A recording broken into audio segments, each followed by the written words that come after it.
मतदारसंघ 161 चारकोप. नाव नंदिनी महेंद्र चव्हाण. वडिलांचे नाव महेंद्र चव्हाण. वय वर्ष 124. वय 124. आता वडिलांचे डिटेल्स. नाव महेंद्र कुमार श्रीनाथ चव्हाण. वडिलांचे नाव श्रीनाथ चव्हाण. वय 43. कोणी कोणाला काढले तेच कळत नाहीये.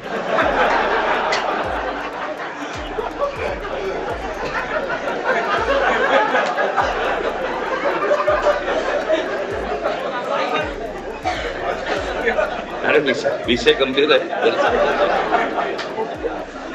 म्हणजे मी आता तुमच्याकडे 2024च्या निवडणुका व्हायच्या अगोदर आणि 2024च्या निवडणुका झाल्यानंतर अशा मी तुम्हाला 2 याद्या मी तुम्हाला फक्त आता दाखवणार आहे.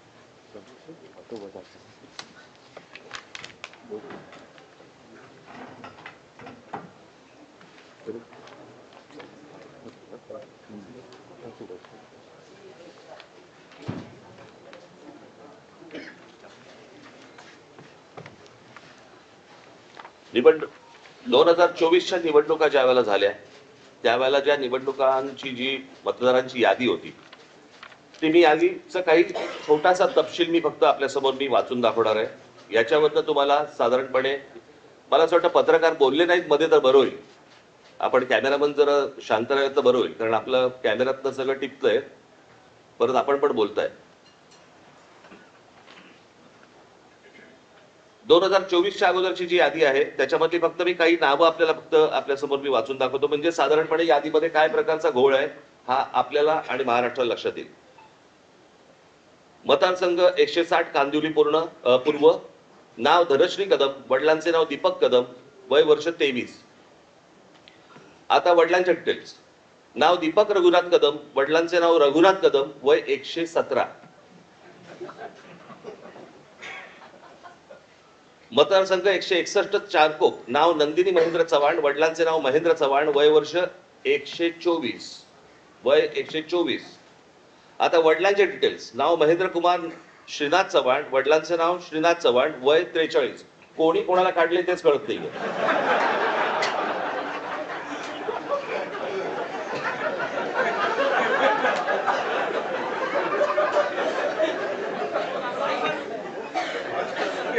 अरे विषय गंभीर आहे.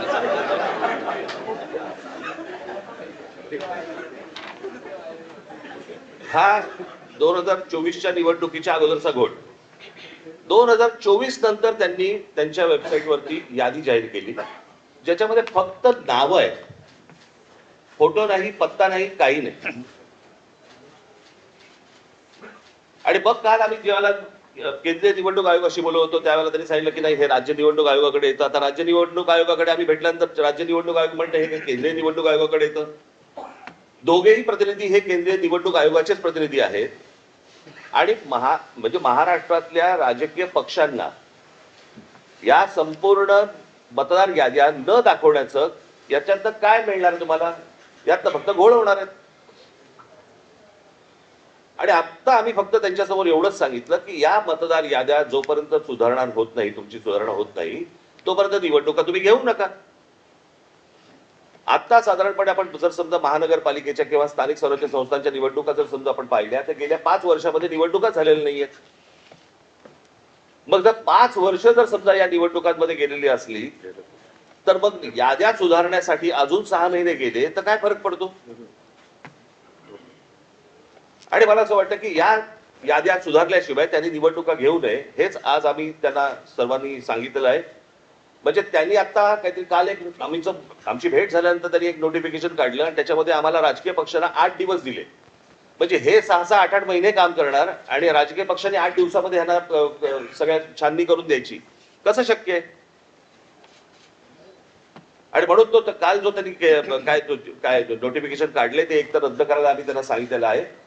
आणि आज आम्ही त्यांना सांगितलं की या निवडणुका तुम्ही घेऊ नका.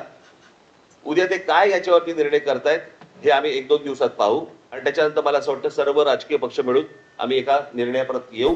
तो निर्णय तुम्हाला अजून 2-3 दिवसांनी सांगतो. ठीक आहे.